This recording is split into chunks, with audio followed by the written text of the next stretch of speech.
Welcome back to the deep dive.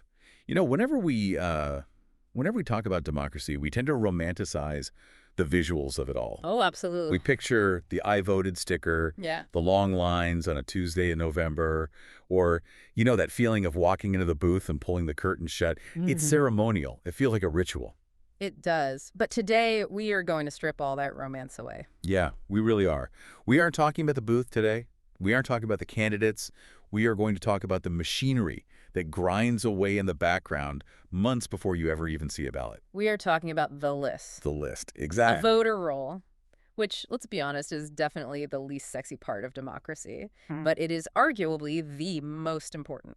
Right, because it's all about how you get on that list, how you stay on it, and more importantly for our discussion today, the massive legislative fight over who actually holds the keys to it. So we're digging into something called the SVE Act. The Safeguard American Voter Eligibility Act.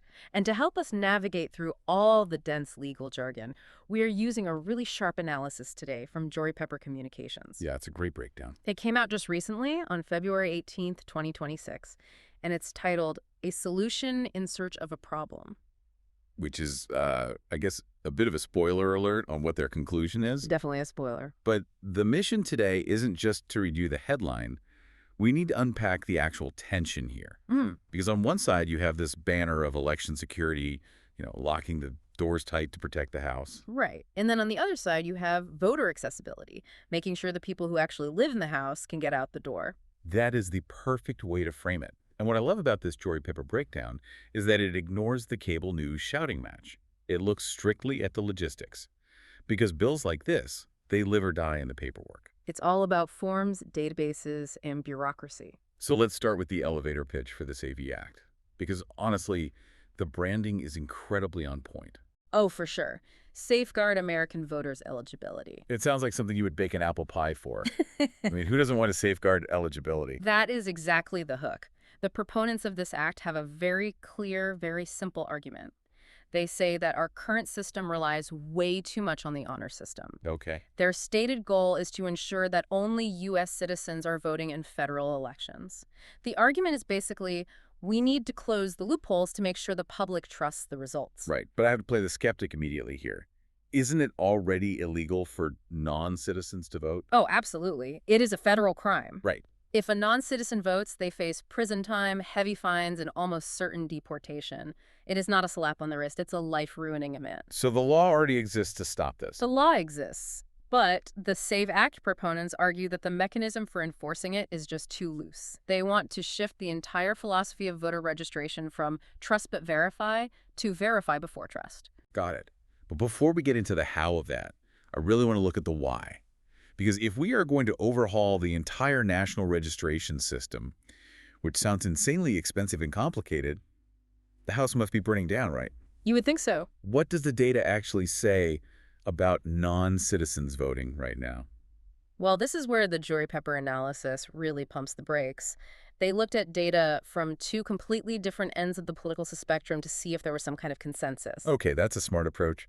First, they looked at a 2024 CBS News article that was referencing the Brennan Center for Justice. And the Brennan Center is usually seen as more of a voting rights advocate, right? Correct. So after the 2016 election, the Brennan Center did a massive audit. They looked at 42 jurisdictions, which encompassed about 23.5 million votes cast. 23 million. That is a massive sample size. Huge. And out of those 23.5 million votes, do you know how many suspected cases of non-citizen voting they found? I mean, I'm guessing it wasn't zero, but was it, I don't know, 1,000? 10,000? 30? Wait, 30. 30 suspected cases. I'm trying to do the math in my head right now. That's not even 1%. No. It's not even 1/10 of 1%. It is roughly 0.0001%. It is statistically microscopic. But I know what you are thinking, and what some of you listening might be thinking, well, that's the Brennan Center. Maybe they are downplaying it. Fair point. If you ask the fox to count the hens, you might get a different number. Exactly. So the source analysis also pulled data from the Heritage Foundation. Okay. Now, Heritage is a conservative think tank, and they maintain a database specifically dedicated to documenting voter fraud cases. They are actively looking for this stuff. Okay, so what did their own data say? A Washington Post analysis of the Heritage Foundation's database looked at a 2-decade period, from 2002 to 2023, 20 years of elections. What did they find? They found just 85 cases involving allegations of non-citizen voting nationwide over 20 years. That is, what, 4 cases a year? In a country of 330 million people. Right. So the jury pepper analysis uses this analogy that I think lands really well. They compare non-citizen voting to being struck by lightning. Oh, that makes sense. Does it happen? Yes, technically it happens. But you don't rebuild the entire national infrastructure to prevent lightning strikes. It is entirely a question of proportionality. So if the problem is as rare as a lightning strike, why are we building a lightning-proof roof over the entire country? Let's talk about what the SAVE Act actually does. Let's do it. Because I think a lot of people hear voter ID, and they just think, hey, I already show my ID. How is this new bill any different? This is the critical part. The SAVE Act creates a fundamental shift from attestation to documentation. Break that down for us. Attestation sounds like something I do at a wedding. It's actually what you do every time you fill out a government form. Currently, under federal law, when you register to vote on that little form at the DMV, you check a box and you sign a statement. Right. You swear, under penalty of perjury, I am a U.S. citizen. That is attestation. You are putting your legal standing on the line. So it's the honor system, but with the very real threat of jail time if you're lying. Precisely. The SAVE Act says that is no longer enough. Your word, even under threat of perjury, is not sufficient proof. You must provide documentary proof of citizenship up front, before you can even get on the list. Okay, let's role play this for a second. I walk into the DMV. I need to renew my license.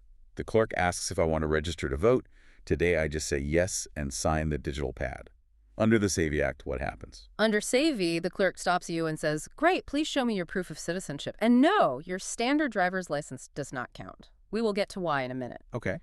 You would need to produce a birth certificate or a passport right there at the counter.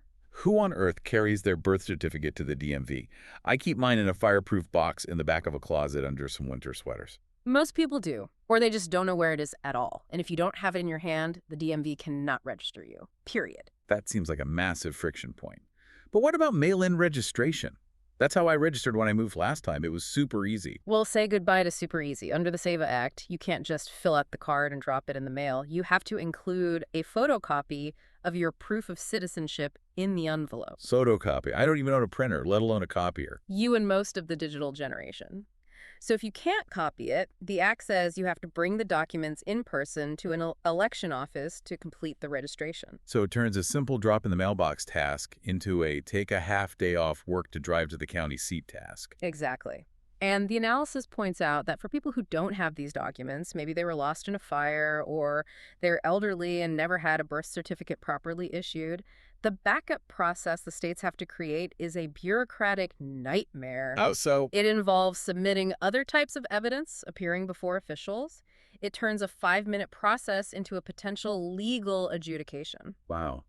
There's another part of the source material that caught my eye. It talked about voter roll maintenance, which sounded a bit like a purge. It is essentially a continuous audit. The Act mandates that states must take ongoing steps to identify and remove non-citizens. It actually requires the Department of Homeland Security to share citizenship data with states within 24 hours, free of charge. Now, getting a federal agency to do anything in 24 hours sounds like pure science fiction. It does sound ambitious, but here is the really subtle, really dangerous part that the jury pepper analysis highlights: the penalty shift. Shift how? Currently, the hammer comes down on the voter if they lie. Under the SAVE Act, new harsh penalties are applied to the election official. Oh, wow. That changes the game theory completely. Right. If an election official knowingly registers a non-citizen or even helps them register in a way that violates the strict rules of the Act, they face penalties. So put yourself in the shoes of that DMV clerk or that county registrar. If I'm that clerk, I am taking zero risks. Exactly. If there is even a shadow of a doubt or if a document looks slightly off, you are going to reject that application to protect yourself. It creates a massive chilling effect where the default answer becomes no. So we've established that the process gets way harder. Yeah. But I can hear a certain segment of the audience saying, okay, it's annoying. Bureaucracy is always annoying. Yeah.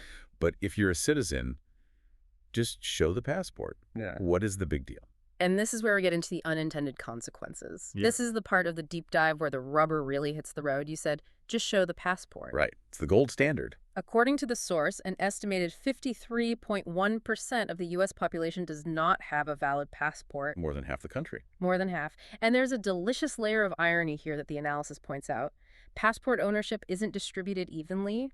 High passport ownership is concentrated in coastal urban areas. Typically blue voting districts. Exactly. And low passport ownership. Overwhelmingly concentrated in rural, red states. Yes. So the representatives pushing for this bill, who are often from those red states, might be accidentally disenfranchising their own base. It's very possible. If you live in a rural county in the Midwest, you are statistically much less likely to have the one document that makes this process streamlined. You are forcing your own constituents into that bureaucratic maze we just talked about. But the passport isn't even the only issue.